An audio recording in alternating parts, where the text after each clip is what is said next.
그 이단에 관한 연구 말씀해 주셨습니다.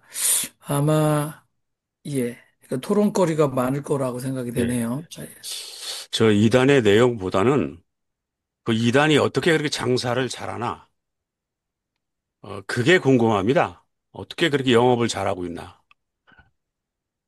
어, 영업을 잘하는 건요. 이단은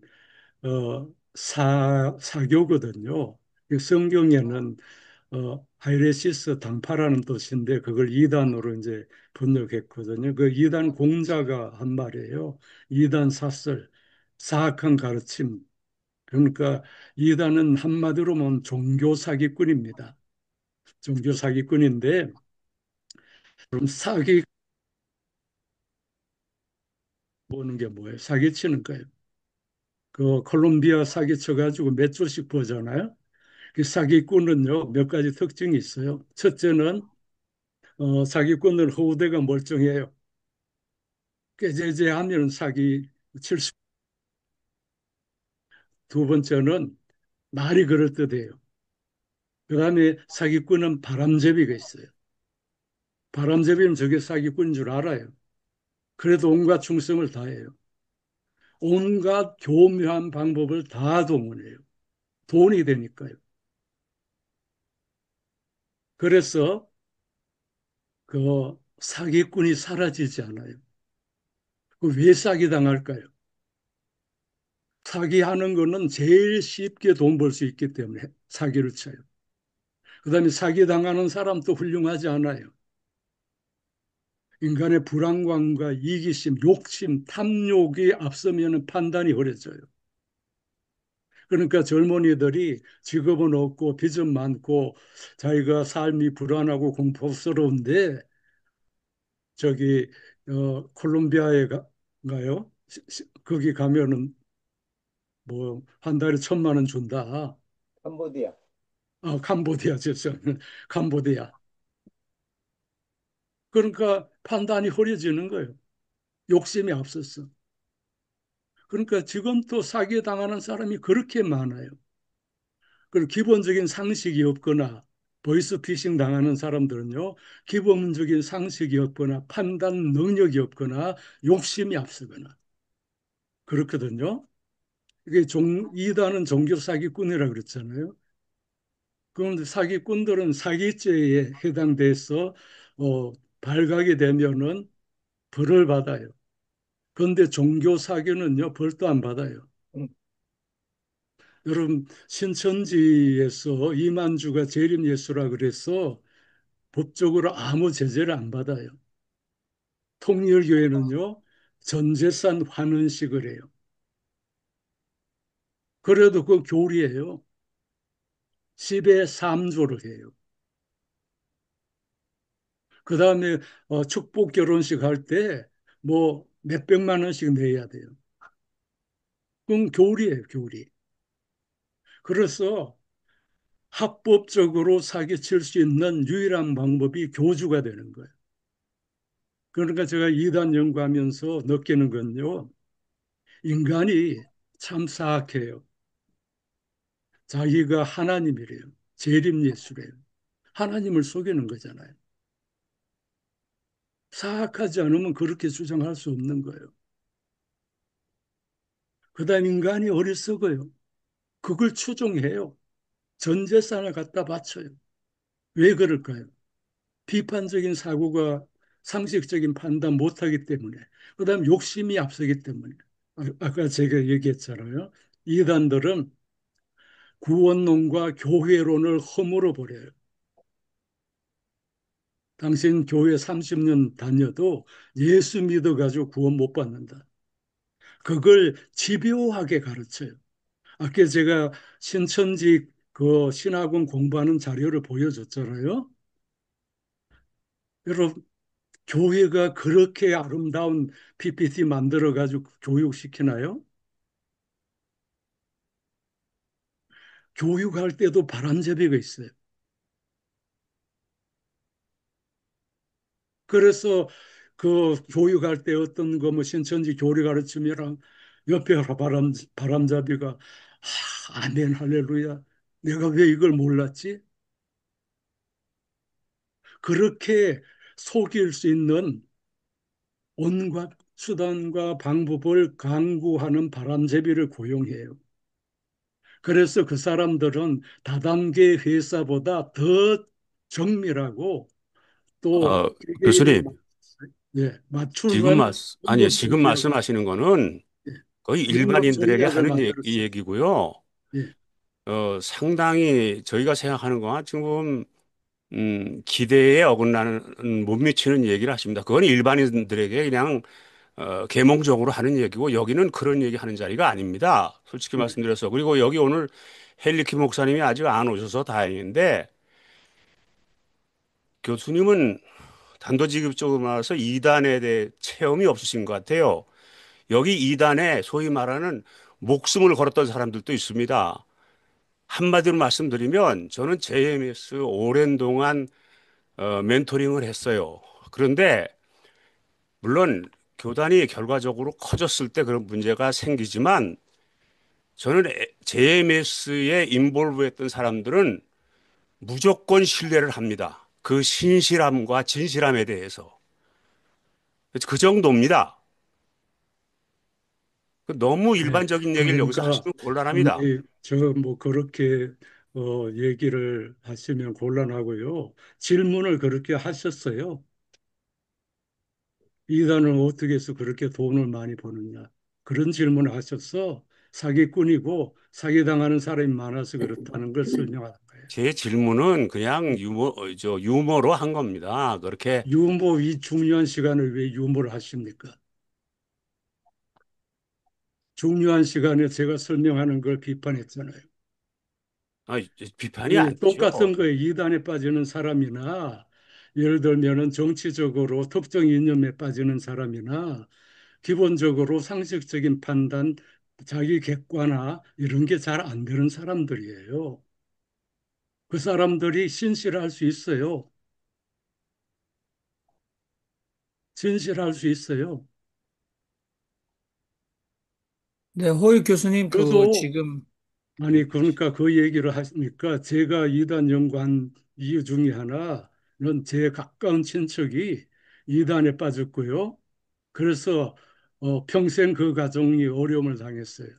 제가 주일학교 선생님, 집사님들이 그 제가 중학교 때 대거 구원파 이단에 빠졌어요. 그분들이 다 신실한 분이었어요. 왜 그들이 빠졌을까? 그러니까 비판적 신앙에 대한 비판적인 인식이 없었던 거고 첫 번째 그리고 뭐냐면 교회가 너무 율법적인 신앙을 가르쳤던 거고 여러 가지 원인이 있겠죠. 그분들은 굉장히 제가 알기로는 정말 예수 잘 믿고 집회했던 분이에요. 그러니까 기성교회는 잘못됐다고 얘기하니까 쉽게 넘어간 거예요. 그러니까 이단에 빠지는 사람들은요, 보면은 신실한 사람들이 더 빠지기 쉬워요. 성경에 대해서 어느 정도 아는 사람. 보통 그렇게 얘기해요. 게으르고 나태한 사람들은 이단에 빠질 수가 없어요. 왜냐하면 그렇게 열심히 성경 공부할 그 뭐야 할 그 열정이 없거든요. 그게 또 모순입니다. 그렇기 때문에 이단이 실제로는 기성교의 교인보다 더 열심히 성경 공부하고 더 열심히 전도하고 더 열심히 헌금을 해요. 네. 그러니까 이건 똑같은 겁니다. 정치적으로 우리가 극우 세력들하고 그 멘탈리티가 똑같아요. 그 사람들도 지금 뭐냐면은 어, 공산주의 중국을 막아야 나라도 교회도 산다 뭐 이렇게 주장하잖아요. 네, 그 허익 교수님, 사람들이 우리 지성수 목사님 질문에 이제 사실 어떻게 그렇게 이단이 많이 발흥하고 또 많은 추종자들을 거느리면서 발전하는가. 이게 이제 사실 사회학적으로, 심리학적으로 교수님께서 지금 여러 가지 원인이 있다라고 말씀하셨는데 교수님 답변은 제가 이렇게 복기해 보니까 특히 이제 교주 문제, 인간은 사악하다, 사기 기술이 월등하다라고 말씀하셨고, 그 다음에 이제 인간은 어리석다. 그래서 추종자가 반드시 생긴다는데 저희가 사실은 인간은 사악하다. 그 다음에 이제 인간은 어리석다라는 일반적인 명제를 가지고만 한국 사회의 이단 문제를 본질을 우리가 꿰뚫는 뭐 정답이다라고 만족하기는 조금 어렵지 않을까. 그렇다면 네, 말씀하셨던 신실한 신자였는데 이단에 빠지는 분들은 이게 모순이라고 말씀하셨는데 모순이라고 버려둘 수 없지 않습니까? 물론 뭐 안타까운 마음들이 누구에게나 다 있는데 그러면 조금 이제 뭐 심리학적으로나 사회학적으로 조금 더 물론 교단 차원에서 이단 방지 대책을 마련하시겠죠. 그런데 이게 이제 이단을 판명하고 교단적으로 이단이라고 선정하는 것 이상으로 아까 켈빈이 교사를 두고 헬라어 히브리를 아는 신학자가 목사들을 가르쳤다라고 했는데 뭐 제가 볼 때는 목회학 석사 과정 신학교 자체 내에서 현대의 지금 구원론적 이단이나 교회론적 이단, 성경론적인 계시론적인 이단이 스스로도 될 수 있는 어떤 자구책이 있어야 되지 않은가. 제가 그, 미국에서 신학교 목회학 석사 졸업할 때 그 뭐 모두들 여기 뭐 신학 하지 않으신 분한테 죄송한데 이제 네 개 아주 필수적인 과목이 있었습니다. 선택 과목은 안 해도 되지만 뭐 조직 신학, 그다음에 구약, 신약, 그다음에 교회사는 반드시 들었어야지 되거든요. 근데 그걸 다 들었어도 졸업하지 못하는 게 있었어요. 그 clergy sexual misconduct. 그래서 이 목회자들의 성적 비행을 예방하는 코스를 듣지 않으면 졸업장을 안 줬어요. 그만큼 자구책이 강력합니다. 왜냐하면 그건 그러니까 클러지 섹슈얼 미스컨덕은 사실은 성희롱이나 성폭행을 비교하면 훨씬 더 얕은 수준이에요. 미스컨덕이니까 성적인 잘못된 비신앙적 언행만 하더라도 이건 목회자로서 자격이 없다. 그래서 그 예, 코스를 뭐, 이수하지 그거는, 않으면 예, 졸업을 안 시켰잖아요. 제가 이 그거는 기준이 성적인 긴데 문제고, 한국의 지금 교단에 통합 교단에 속하셨다면 이단을 연구하고 이단을 판별하고 이단을 선포하는 것 이상으로 이 모든 사람들이 신실하게 믿겠다고 출발했는데 목사들 중에서도 나중에 이단적 지도자가 되는 사람 우리가 뭐 정광훈만 해도 하나님 나한테 까불면 죽는다라든지 얼마든지 구원론적 교회론적 성경 계시론적 이단이 되어 있단 말이죠. 우리 속에 있는 거지 않습니까? 그러니까 거기에 대해서 인간은 사악하다, 인간은 어리석다라는 판명 이상의 얘기를 좀 기대한다 이런 말씀을 좀 드리고 예, 싶습니다. 아무튼 이제 무슨 제가 이단 문제에 대해서 모든 답을 다 가지고 있는 건 아니고요. 뭐, 뭐, 제가 지금, 우리 지성수 목사님이신가요? 뭐 좀, 어, 반박한 거 널리 이해해 주시고, 저는 굉장히 성실하게 얘기하고 있는데, 뭐 그런 얘기를 왜 하느냐고 하니까, 그건 아니다고 제가 반박한 거니까 이해하시고요. 음, 우리나라 이단이 많은 이유 중에는 역사적인 원인도 있고요. 또 하나는 현실적인 원인이 있습니다. 한국 교회가 부패하면 부패할수록 이단 교인들은 늘어납니다. 그 이단의 원상은 한국 교회입니다. 실제로는 저는 그렇게 보고요. 또 한국에 유독 이단이 많은 건 역사적인 원인이 있습니다. 그 1923년에 김성도라는 권사가 그 어, 뭐 자세한 얘기할 시간이 없습니다만은 음, 나중에 예수 믿고 병이 나왔어요. 그래가지고 계시를 받았는데 예수님을 두 번 만났대요.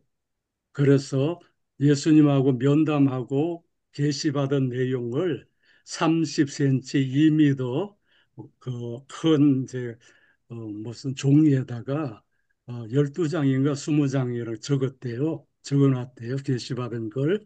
그 중에 일부가 전해지는데요. 그 중에 뭐냐면은 음, 그 선악과는 음란 행위다. 그러니까 사탄과 하와가 성관계 맺은 거다. 그 주장을 했고요. 초림 예수는 실패했다. 그러니까 영혼만 구하고 육신은 구하지 못했다. 재림 예수는 한국에 온다. 이런 굉장한 주장을 했습니다. 그런데 이 김성도라는 사람은 어, 굉장히 그 당시에 많은 기성교회 목사들도 합류하고 그랬는데 이 사람이 남편이 돈이 많았고 남편이 돌아가자마자 집에서 기도를 하고 자기 자신이 병이 나으니까 이제 진유의 은사가 있다고 그 당시에 많은 사람들이 몰려들었어요. 그러니까 이분이 환자들, 거지들 무료로 먹이고 입히고 재워줬어요. 그리고 심지어 등창이 난 환자를 그 고름을 입으로 빨아줬어요. 그러니까 사람들이 야, 이거는 뭐 예수님도 성경에 뭐 이건 내가 부연해서 설명하는데 예수님도 하지 못하는 일을 김성도 권사가 했다. 그래가지고 이분을 새 주님이라고 그렇게 예, 고백하기 시작했어요. 그래서 세주교라고 교단 나중에 성주교라고 등록했는데 여기서부터 한국 교단의 모든 뿌리가 나옵니다. 박태선, 문선명. 박태선 같은 사람들은 해방 후에 5대 도시에서 부흥회를 했잖아요. 자기들 주장에는 500만 명이 모여가지고 박태선의 이런 설교를 들었어요. 엄청난 사람들이 실제로는 뭐 100만 명이라 그러는데 그 박태선 집회에 참석한 사람이 5대 도시 집회에 그러니까 100만 명이 계시를 받았다. 박태선이가 감람나무다. 박태선이가 메시아다. 신앙초인에 가야 구원을 받고 신앙초인에 나오면 멸망한다. 100만 명이 들은 거예요. 거기에서 성경에서 모든 이단들이 거기서 다 나와요. 그래서 재림의 예수가 한국에 온다. 50명이 넘는 재림 예수가 생겨난 거예요. 그, 그것도 이제 우리는 그 성경을 이것도 제가 책에 썼습니다만은 또 하나는 우리는 종교사적으로 정감록이라는 책이 있어요. 박태선이가 정감록하고 유한교실록을 혼합해가지고 교리서를 만들었어요. 그러니까 그런 정감록의 비결 표리가 있잖아요. 말세에 진인이 나타난다 그런 게 다 있잖아요. 그래서 거기에 정감록에 빠져 있던 사람들이 또 대거 그 전도관에 들어왔어요. 그 밑에서 성경 공부한 사람들이 설교 들은 사람들이 100만 명이 넘으니까 그 뿌리가 엄청난 거죠. 거기에서 다 뭐 이만희도 다 한국의 이단 정명석 다 거슬러 올라가면은 김성도하고 다 이어져 있어요. 그러니까 이것도 한국의 이단이 이렇게 많은 독특한 이유예요. 그리고 이제 박대수는 그 시원간장 만들어 가지고 동동구르무 만들어 가지고 장사했잖아요. 그리고 그거 전부 뭐 나중에 오토바이 공장도 만들고 그 노동 착취하고 뭐 그랬잖아요. 그 아직까지 그게 엄청난 재산이 있어 가지고 그 신도들이 유지되거든요. 그 이만희도 전다원에 가서 전 재산 털리고 나와 가지고 그 벤처 이단 만든 거예요. 정명석 마찬가지예요. 통일교 성공교사 하다가 나와가지고 따로 만든 거예요. 우리는 그 이제 계시를 받았다. 재림 예수가 몸으로 한국에 온다. 그다음에 피가름 교리 이런 것들이 한국 교회에 유독 이단이 많게 된 역사적인 뿌리입니다. 거기는 어, 조선 중기의 정감록까지 이어집니다. 그것도 자세히 얘기하면 시간이 길어질 거예요. 정감록이 어떻게 그 한국 이단하고 이렇게 혼합이 됐는가. 그 교수님 말씀 들어보니까 저희가 보니까 저는 이제 긍정적인 생각이 아니라 그 한국에는 천재들이 많은데 뭐 우리 김연아 선수 같이 스포츠 천재도 있고 케이팝 데몬 헌터스 한류 그래서 한국의 이 BTS라든지 이렇게 그 예능이나 아무튼 예술 천재가 많은데 종교 천재도 굉장히 많다. 이게 이제 저는 종교 천재가 많은데 긍정적으로 사회에 예, 아주 순기능적인 종교 천재가 있어서 인류의 지성을 깨우고 진리로 인도하는 종교적 천재들이 많았어야 되는데 이게 보니까 역기능적인 천재들이 너무 많네요. 그러니까 예, 예, 아, 앞으로 이걸 잘 예, 한국인의 뭐 종교 심성 우리가 아무리 얘기해도 어, 한국의 민중 종교는 주체적인 생각은 가지고 있었어요. 그런데 예. 그렇다고 해도 외래 종교를 무턱대고 다 믿지는 않았는데 지금 이 종교적 천재 이단 교주들은 상당히 토착적인 성경 해석을 하고 있어서 이제 기존 교회 교단의 비리들을 굉장히 공감시키고 그것을 정화할 수 있는 방법이 이거다라는 말은 역설적으로 그만큼 일반 성도들은 또는 신자들은 예, 자신이 믿는 성서적인 바른 교회나 신앙의 행태를 굉장히 갈구하고 있다. 그래서 그게 우리가 이제 뭐 6, 70년대 못 살 때 이 정도 나왔으면 괜찮은데 이렇게 21세기도 계속해서 한국의 권력형 비리에 이단들이 열려 있었으니까 큰 문제다 그런 생각이 됩니다. 우리 정숙자 목사님 말씀하시죠. 어, 제가 생각하는 한국의 그 이단에 빠진 이유로 제 생각입니다. 모든 목사님들은요, 말씀만 하시지, 우리 신도들의 질문이나 신도들의 의견으로 들어본 적이 있는지 제가 그것을 좀 알고 싶고요. 그 다음에 그분들이 스스로 성서를 읽을 수 있고 자기들의 성서를 읽고 해석할 수 있는 그런 훈련을 한 목사님들이 계시는지 그것도 알고 싶고요. 중요한 것은 교인들이 스스로가 어떤 목사한테 되든지 거기에 빠져버린다 하는 것은요, 자기 스스로에 대한 자신감이 없기 때문이라고 저는 그렇게 해석을 하고 싶습니다. 그렇기 때문에 이 문제는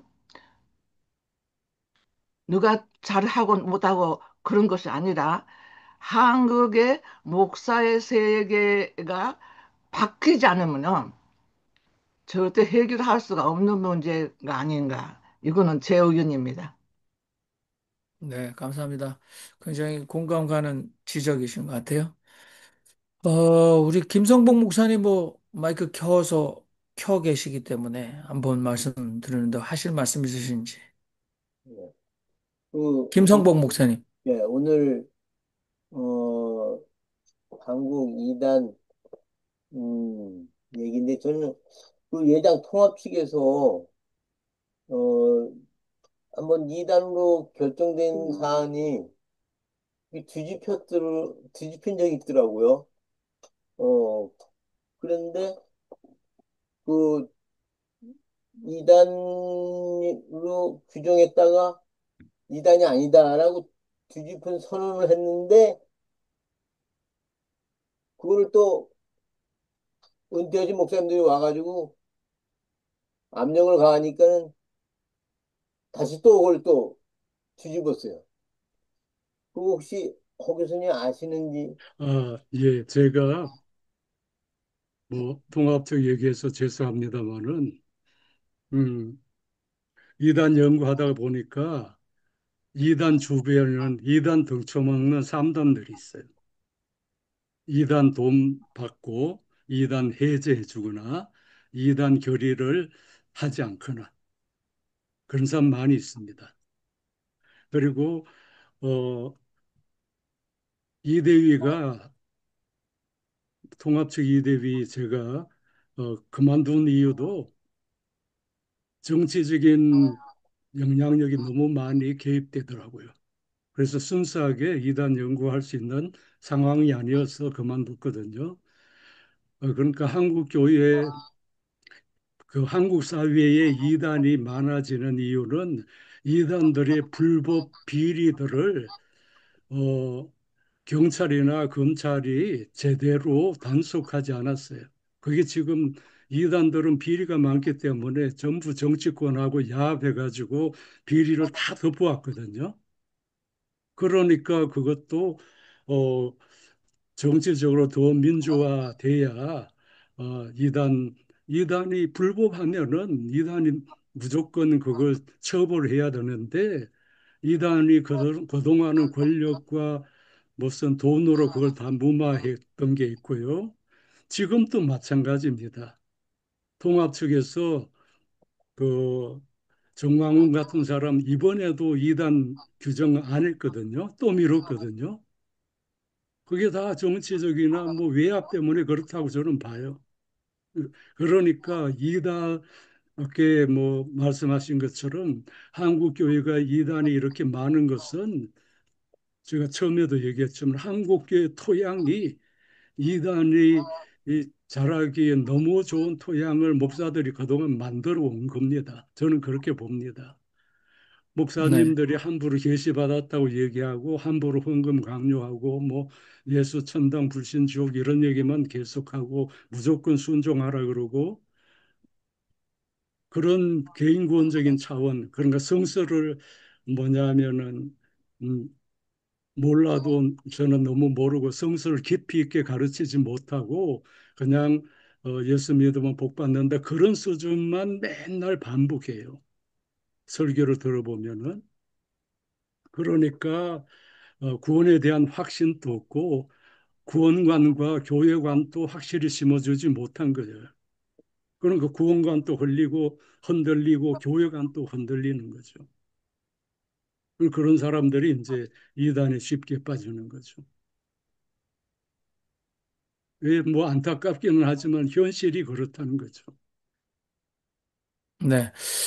저희는, 저 생각은, 뭐 제 생각이 중요한 건 아닙니다만은, 저는 한국을 벗어나서 살아온 지 시간이 오래됐는데, 한국의 이제 교회 협의회들이 뭐 한기총부터 시작해서 NCC도 있고 많이 있는데, 이게 교단적 차원에서 지금 현재 한국 사회의 통일교 신천지 이 문제에 대해서 물론 뭐 신천지 추수꾼이 오니까 포스터 만들어서 교회에서 신천지 사절합니다. 이 정도 가지고는 신천지가 근절이 안 되지 않습니까?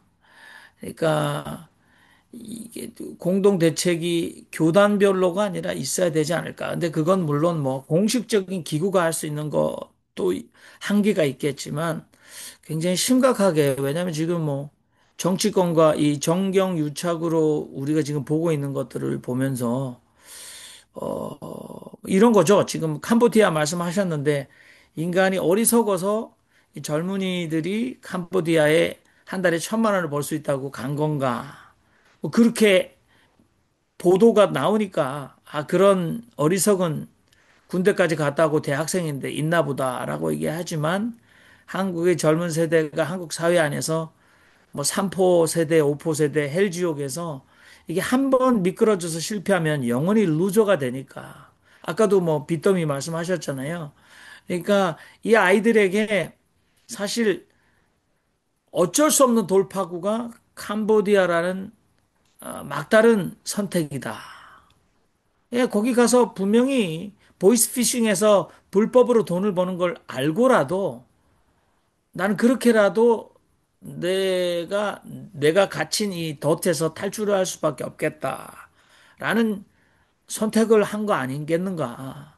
그렇다면 우리가 어리석어서 이 친구들이 그렇게 월 수입 1,000만 원이라고 해서 그렇게 고향 버리고 고국 떠나서 거기 타지에 가서 72시간 이상 고문을 당하다가 죽었다. 이렇게 말하기는 물론 그렇게 한가롭게 말하는 사람 없을 겁니다. 그렇다면 한국 사회에서 신천지로 들어가는 젊은 세대들 20대 이게 그냥 사회 현상으로 분석하는 것만 하고 있을 수는 없지 않겠는가. 정부도 이번에는 최선을 다해서 대책을 강구한다고 했고, 또, 이 다른 나라가 하지 못하는 일을 이렇게 자국민들을 비행기로 데리고 오면서 수사까지 다 해서 지금 거기에 나오는 자금 유통망까지 정보를 다 가지고 전부 다 이 보이스피싱에 대해서 파악을 했다면, 제가 볼 때는 바른 신앙을 탐구하는 사람들은 훨씬 더 깊은 고민과 해결책을 실천할 수 있는 수준까지 일을 해야지 된다. 그렇지 않으면 예, 굉장히 절망적이다는 생각이 좀 듭니다. 그래서 뭐 남은 시간 혹시나 또는 호의 교수님께서 평생 이 가까운 친척분의 이 경험을 통해서 이단 연구를 해오셨는데 다양한 이단들의 다양한 행태들을 보셨습니다마는 이단에 들어갔다가 더 나은 상태로 성숙하는 그런 분들 전략이나 그런 케이스들은 없으신지 뭐 좀 저는 여쭙고 싶습니다. 어, 제가 볼 때는요, 음, 그 나중에 나이가 들면은 자기가 평생 속았다는 걸 알게 돼요. 그래가지고 사실은 굉장히 그 자기 삶 송두리째가 자기 삶이 송두리째 속았다는 걸 알고 굉장히 파경에 이르는 그런 케이스도 봤고요. 그러니까 어, 결국은 뭐냐면은 어, 우리가 그 기성교회가 확실한 교리 교육을 시켜야 된다고 저는 봐요. 그 구원의 확신, 또 확실한 교회관, 그 다음에 어, 신앙의 어떤 스스로 성경을 읽고 스스로 기도하고 스스로 어, 뭐냐면 헌금을 할 수 있는 그런 성숙한 단계로 이렇게 신앙을 인도해 줘야 되는데 그 기초가 없는 거예요. 그런 사람들이 이단에 빠지기가 쉬워요. 그래서 성경도 비판적인 성경을 비판적으로 볼 수 있는 안목을 키워줘야 돼요. 그러니까 성서 비평학을 배운 사람들은 절대로 이단에 빠질 수가 없어요. 네, 그래서 깊게 저는 공감합니다. 깊게 공감합니다. 예. 예, 그 성서 비, 저희 예, 신앙과 신학 사랑방이 하고 있는 이 일의 일환이 한국 교회가 전체적으로 반지성주의에 빠져 있습니다. 그래서 그럼요. 저희가 여기서 그 왜 그 신앙과 신학 사랑방 그래서 우리 신앙만 예, 그러면 신앙만 강조하게 되면 우리가 균형을 잃으니까 신학적 탐구를 꾸준히 하고 있는 이유도 그리고 한국 교회 문제는요, 세례를 너무 쉽게 줘요. 교류 교육도 안 시키고 신앙 훈련도 안 시키고 세례를 남발해요. 초대교회는 세례 받는데 3년 걸렸어요. 세례 받기 위해서는 세례 받기에 부당한 직업들이 있어요. 그 직업을 포기해야 돼요. 그래서 세례를 줬어요. 네. 그러니까 세례 받은 세례 교인이지만은 구원의 확신도 없고 확실한 교회관도 없고 주체적인 신앙이 없어요. 그 지금 허, 부평초에 그거는 허 교수님 지금 교회나 교단, 교회의 권위가 너무 떨어져 가지고 그렇죠. 사람들이 교회도 안 가는데 세례도 굉장히 어렵다. 그러면 그러니까 왜 그러냐면, 너나 받아라 세례 그렇게 나올 것 같은데. 그러니까 세례를 받는다 그러면은 그냥 막 주는 거죠. 그 초대교회가는요, 초대교회, 지금은 초대교회 그 박해 때 많은 사람이 순교했잖아요. 그죠? 왜 순교할 수 있었을까요? 세례를 목숨 걸고 세례받은 거예요. 네, 그러니까 우리가 우리는 그렇게 초대교회의 박해를 일부러, 물론 예수를 잘 믿으면 세상이 우리를 미워하는 게 정답인데, 지금 세상으로부터도 존경과 사랑을 받고 권력까지 쥐고 예, 축복받으려는 기독교인이 많은 것 같은데, 아무튼 진퇴양난입니다. 이 한국교회 목숨을 걸 순교자적 각오로 예, 초대교회에서는 신앙의 본질을 지켰다. 근데 우리가 그럼 초대교회로 돌아갈 수 없는 21세기 상황에 우리가 스스로 종교적 박해를 불러들일 수는 없는데 어떻게 해야 될지 굉장히 깊은 고민입니다. 우리 강충근 목사님 마이크 퀴션 말씀하시죠. 예, 그 교수님 오늘 이단의 그 크게 두 가지 부분들, 이단에 대한 부분들하고 형태적인 특징에 대해서 잘 정리해 주셔가지고 많은 도움이 되었고요. 몇 가지 좀 질문을 먼저 드리면서 그 불편한 마음이 왜 한국 교회가 신천지를 사절하느냐는 이야기를 교단별로 쓸 때 저는 굉장히 개인적으로 불편한 신천지를 환영합니다라고 이야기를 해야 되는데 제대로 교육을 시켜야 되는데 왜 그 정도 자신감이 없어가지고 그 절에 대해서 굉장히 불편한 마음을 여전히 가지고 있고 교회에다가 신천지를 환영합니다라고 붙여놔야 될 교회들이 거절한다면서 너무나도 불편하고 불쾌했고요. 개인적으로는 한국 교회의 허상을 보여주는 부분들을 보면서 안타까웠고요.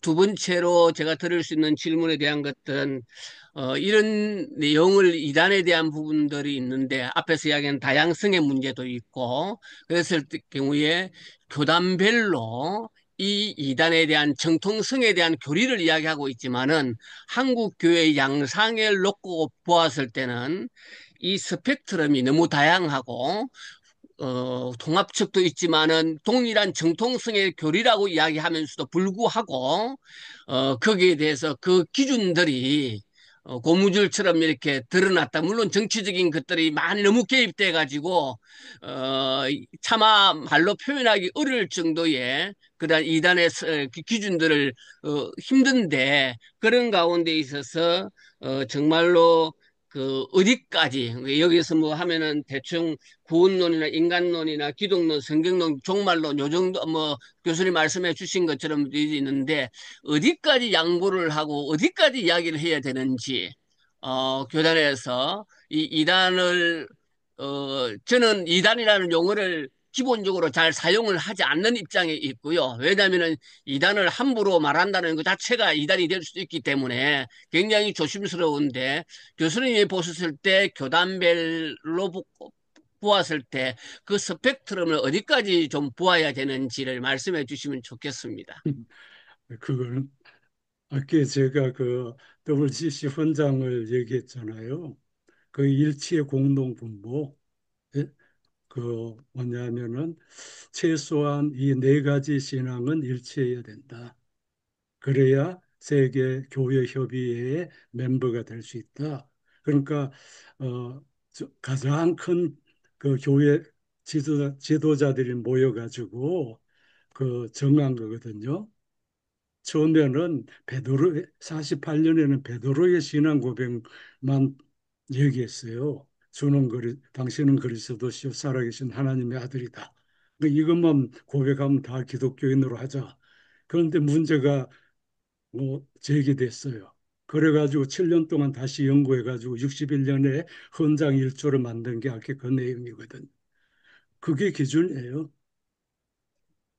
그러니까 성경에 따라 예수가 하나님이고 구세주고 성부, 성자, 성령 하나는 한 하나님이다. 이게 최소 공약수예요. 그러니까 그 나머지는 이제 또 신학적인 해석의 다양성이 있고 그 안에 이제 다 포함이 된다고 저는 그렇게 보고요. 또 하나는 한국교회가 이단은 실제로는 각 교단에서는 자기 교인들을 보호하기 위해서 그 이단 규정하는 거예요. 그런데 사실은 이렇게 주장하는 건 이단이다. 일종의 교리교육이죠. 교주를 신격화하면 그 이단 아니냐? 그거거든요. 그런데 처음부터 이 사람들이 교주를 신격화하는 게 아니고 그냥 성경 공부도 세뇌를 중독이 되거든요. 이단 교리에 중독이 돼요. 뭐 하여튼 어쨌든 그래서 나중에는 자기 의지와 상관없이 맹종하게 돼 있어요. 그 구조 자체가 그런 시스템을 만들어 놓은 거예요. 그러기 때문에 이제 그게 한번 빠지면 참 나오기가 어렵고 말씀하신 대로 한국 교회 책임이 제일 커요. 그 안 믿는 사람들은 이단과 정통이 뭐 다를 게 뭐 있냐 그렇게 다 얘기하거든요. 그것은 사실 참 그 대답하기 힘들어요. 네. 그래서 우리가 사실 기독교 역사적으로 보면은 교회는 늘 온전하지 못했어요. 처음부터 이단이 이, 엄청나게 많았고요. 이제 사도신경도 이 영재주의 이단 배격하기 위해서 교리가 생긴 거예요. 그런 입장에서 보면은 이제 저희 같은 신학자들은 아 이렇게 예, 그 이단 연구하는 신학자들이 많아야 된다고 봐요. 그런데 거의 없어요. 왜 그러냐? 초대교회 신학사 이런 배워보면은 이레네우스 이런 사람들 다 이단 반박으로서 이단 반박이 신학의 중요한 동기 중에 하나입니다.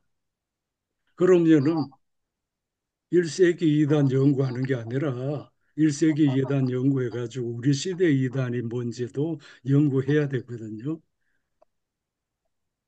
그래도 오랫동안 그것도 목사님들도 이단에 관해서 따로 공부하지 않으면 몰라요. 그래서 교인들한테 교리 교육을 시켜 사전에 그러니까 아까 목사님 말한 것좀 신천지 와라 나한테 성경 공부 좀 해라 받아라 내가 신천지가 그래서 그 사람들은 신천지 교인인 줄 대충 눈치채면은 성경 공부 시키면 되잖아요. 그래가지고 이런 식으로 주장하는 건 이단이다. 뭐 신천지 너희들은 헌금 공개하느냐 당회에 있느냐 뭐 그런 식으로 이제 그 자신이 있으면은 그렇게 교육시킬 수 있죠. 목사님 말씀처럼. 제가 그, 조금 아까 질문에 먼저 들었던 거하고 좀 혼란스러운 부분들은 예. 제가 2013년도에 부산에서 그 종회할 때 제가 현장에 가서 참석을 하고 또 그, 선언물이라든지 그런 것을 직접 참여하고 또 그 분위기를 읽고 또 그 세계 교수님들 와가지고 총회를 할 때 그것을 그 참여를 했는데 그 이후에 끝나고 난 다음에 그 현장에서도 그 부분을 가지고 반대가 많이 있었고 그래서 그 부분들을 할 때 교단별로 뭐 이것을 조금 더 리버럴 하고 더 보수적이게 이렇게 할 수도 있겠지만은 이게 그 사도신경에 있는 최대 공약수 아니면 또 최대 공약수 부분들이 되는 부분들을 가지고 이야기했음에도 불구하고 한국 교계 전체가 이 부분들에 대해서 다른 이야기들을 하고 있는 상황 속에서 굉장히 이 부분에서 혼란스러운 그러니까 사도신경이 이야기하고 있는 그 이후에 2013년도에 그래도 기본적으로 하고 있는 부분들은 제 개인적으로는 동의를 하고 있지만은 그 현장뿐만 아니라 그 이후에 계속적으로 그 부분들을 문제를 삼고 있고 그런 부분들을 교단별로 또 사안을 다르게 이야기하고 있는 가운데서 이단에 대한 이 부분들을 정말로 그 스펙트럼을 그러면은 한 가지만 이야기해야 되는지 이런 이제 복잡한 문제가 생겨가지고 제가 이제 그러면 최소한 어디까지 해야 되는지 우리 교단이 다른 이야기를 하고 있기 때문에 그런 부분들에 있어서 어려움을 제가 말씀을 드린 겁니다. 일단은 자기 교단의 교인들을 보호하기 위해서 각 교단에서 이대위가 있어요. 그래서 이대위에서 자기 교단에서 청원이 들어오면은 그걸 이제 연구하고 심사해가지고 이단으로 규정하고 뭐 참여 금지 뭐 이런 식으로 규정을 하지요. 지금 한국 교회가. 그래서 그 여덟 개 교단의 이단 사이비 대책위원회 그 연합회가 있어요. 뭐 거기도 뭐 어, 뭐 한기총 또 옛날에 뭐 변승우 같은 이단이 점령하고 뭐 그런 적도 있기 때문에 돈 받고 뭐 거기도 정광훈 같은 사람 이단으로 규정 못했어요. 그 한국교회 한계예요. 뭐 심지어 무슨 그 통합처 교수 중에 뭐 정광훈 집회 맨날 가는 사람도 교수로 있는데요. 그러니까 그거 우리가 그런 거 다 생각하면은 참 어, 교회라는 것은 어거스틴이 말한 것처럼 알곡과 가라지가 같이 섞여 있는 곳이라서 뭐 교회가 어쩔 수 없는 거예요. 어쩔 수 없는 거고 그러나 이제 의식 있는 목사님들이 제가 얘기한 성경을 좀 제대로 가르쳤으면 좋겠다. 그 이제 그게 교리 교육을 좀 제대로 했으면 좋겠다 하는 생각이거든요. 네, 그런데 네, 그게 안 되니까 네. 뭐 그 네, 우리가 신천지에 빠져 있는 학생들의 어, 어, 왜 그쪽에 빠져 들어가냐 이제 여러 가지 이유가 있는데 그 중에 완전히 음, 돈으로 이 미래를 보장해 주더라고요. 그리고 유학도 보내주고 그래서 저렇게 돼가지고 나중에는 이게 어떻게 될 건가? 신천지 쪽으로 빠져 들어간 사람들이 예, 앞으로 어떠한 양태로 나타날 것인가? 그 신학대학교 이단들은 네, 그거 이단들은 뭐냐면은 종교 사기꾼이니까 언젠가는 이제 역사에서 이제 사라집니다. 그런데 돈이 있으면은 그 돈 때문에 거기 생계가 달려 있는 사람들은 여전히 존재해요. 교주가 죽으면은 우선은 이단들은 분열됩니다. 모든 이단들은 신천지도 분열될 거예요. 뭐 새천지 거래가 따로 나오고 이권 다툼이 있기 때문에 분열이 돼요. 그리고 흩어집니다. 그런데 이제 지금 그 김성모 목사님 얘기한 것처럼 신천지에서 취업도 시켜주거든요. 돈이 있으니까 또 조직을 운영하려 그러면 출판사도 있고 뭐 기관들이 있으니까 거기에 다 일자리가 있는 거예요. 그래서 거기 사람들이 돈이 우상이잖아요. 뭐 돈 때문에 부모 자식도 죽이는데 이단 삼단 무슨 상관이 있어요. 돈 주는데 먹고 사는데 결국은 돈 문제예요. 한국 교회도 결국 돈 문제예요.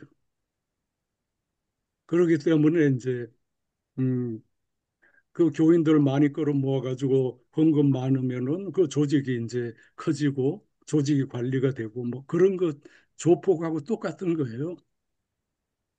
그런데 이제 조폭 두목이 죽으면은 조직이 분열되죠. 이권 싸움이 생겨요. 그리고 이권에 관련돼 있는 사람만 남아요. 통일교가 지금 그렇습니다. 아들하고 엄마하고 아들 셋하고 어, 엄마하고 이렇게 갈랐었고 아들 하나는 완전히 통일교하고 무관하게 사업만 하고 아들 둘은 이제 생츄어리 교회라고 교회 만들어 가지고 뭐 미국에서 목회하죠. 한국 청파동 그 통일교 본부교에서 쫓겨났고 한학자가 그거 다 장악했거든요. 아시다시피 그 이제 한학자 감옥 들어가고 그러면 그 안에서 분열이 생기는데 옛날에 통일교 교인 많을 때 30만 명 뭐 넘는다 그랬거든요. 자기들은 뭐 100만 명 넘는다 그렇게도 얘기했는데 실제로 30만 명 넘어 본 적은 없어요. 근데 지금은 어 실제로 뭐 한 2만 9천 명 실제로 그렇게밖에 안 된다는 그 한겨레 신문에 보도가 있었어요. 그 사람 다 떨어져 나가고요. 그러니까 일본에 한 10만 명이 있다는 얘기는 있어요. 일본이 더 많다고 봐요. 어, 근데 일본에 해산되고 그럼 거기도 다 흩어나고 일본 재산 한국으로 다 들여오면은 일본 천주교도 다 이제 무너지는 거죠. 그렇게 됩니다. 그 역사에서 언젠가는 사라지는데 또 새로운 이제 이단들이 생겨나죠. 그런데 우리나라가 그동안 이단이 독세한 이유 아까도 얘기했지만은 그 오랜 이제 종교적인 역사도 있고 김성도의 역사도 있고 그다음에 우리 정치권들이 이단을 활용했어요. 그래서 비리를 다 무마해 주가지고 이만큼 커진 거예요. 그 민주화되면은 이제 이단도 그거 옛날처럼 그런 비리를 저지를 수가 없죠. 그러면은 그것도 통제가 될 거예요. 네. 정명석 같은 사람들은 뭐 몇십 년 전부터 성폭행 그렇게 많이 했는데도 검, 이 재임, 그 정명석 쪽에 검사, 판사, 변호사 다 경찰까지 다 있어요. 그런 사람 다 양성해가지고 뭐 체포하러 간다고 정보 미리 알고 다 해외로 도주하고 그런 시기가 없거든요. 통일 이후도 마찬가지잖아요. 그러니까 민주화 되면은 그게 없어질 거예요. 지난번에 선거 때 민주당에서 좀 선거에 관여하신 분한테 직접 들은 얘기인데 예, 통일교에서 접근을 했대요. 우리 정치 자금도 있고 인원도 동원할 수 있다. 그랬는데 절대로 통일교하고 관계 맺지 마라 강력하게 반대해가지고 어떤 목사님이 그래서 민주당은 통일교하고 커넥션이 없는 걸로 알고 있어요. 그런데 뭐 그 지금 야당은 뭐 엉망진창이 된 거죠. 그러니까 앞으로는 이제 이단도 그런 차원에서 정화돼야 되고요. 그 그 법도 개정돼야 돼요. 이제 네.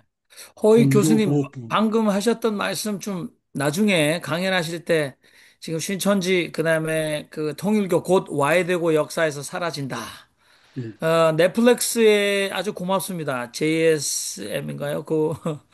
예, 그렇게 전 세계적으로 까발려줘서 고맙고 또 한국의 이 정치사에 연동된 신천지와 통일교의 실상이 매일매일 지금 뉴스에서 파헤쳐지고 있어서 예, 상식이 있으면 제가 볼 때는 조금 예, 교세가 점점점 약해졌으면 좋겠다. 그러나 계속해서 이단은 생겨왔으니까 바울이 갈라디아 교회를 향하여 편지했을 때도 다른 복음을 전하는 이들에 대한 심각한 우려가 있었는데 우리가 어, 완벽하게 근절시킬 수는 없을 것 같습니다. 우리가 다양성을 인정하는 한 그러나 건강한 신앙 이 더 많은 사람들이 건강한 신앙으로 행복해질 수 있으면 너무 좋겠다는 생각을 해보면서 호의 교수님 아무튼 끝에 그래도 긍정적인 신천지 세력 약화되고 그다음에 불법 정황들이 일어나고 이만희가 빨리 하나님 좀 데려갔으면 좋겠네요. 그리고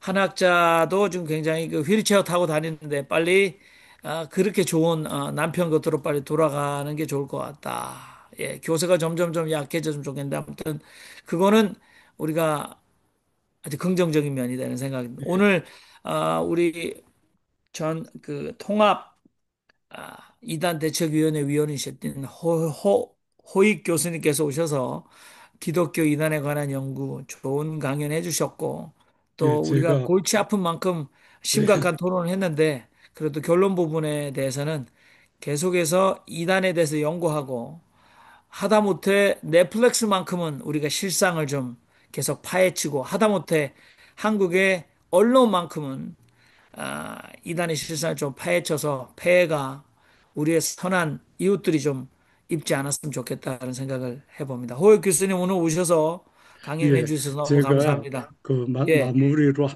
좀 하나만 제가 얘기할게요. 네, 저는 이제 교회에 대해서 그 뭐 비판적이지만은 부정적으로 생각하지는 않습니다. 그 구약 시대 때 이집트, 바벨론, 뭐 바알 종교 있었잖아요. 그건 지금 역사에서 다 사라졌어요. 그런데 기독교는 역사에서 이제까지 2000년 이상 이어오거든요. 근데 기독교가 2000년 동안 정말 예수님이 가르친 그런 복음의 진리를 실천하는 일에 성공했을까요? 라포렛이라는 유명한 신학자가 대부분은 실패했다고 그랬어요. 소수만 성공했대요.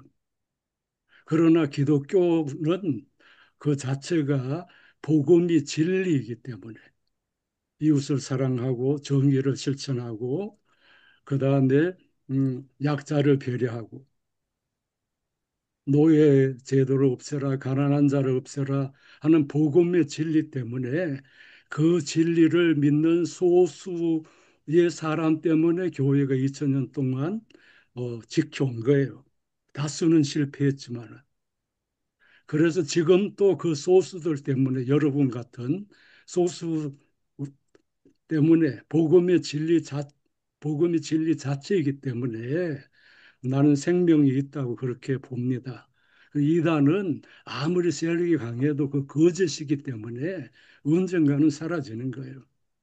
그래서 그건 역사를 우리가 공부해 보면 금방 알 수 있습니다.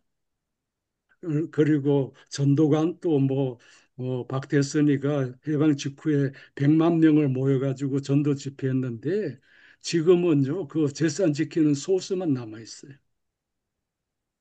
이제 그렇게 네, 정리하겠습니다. 네, 감사합니다. 감사합니다.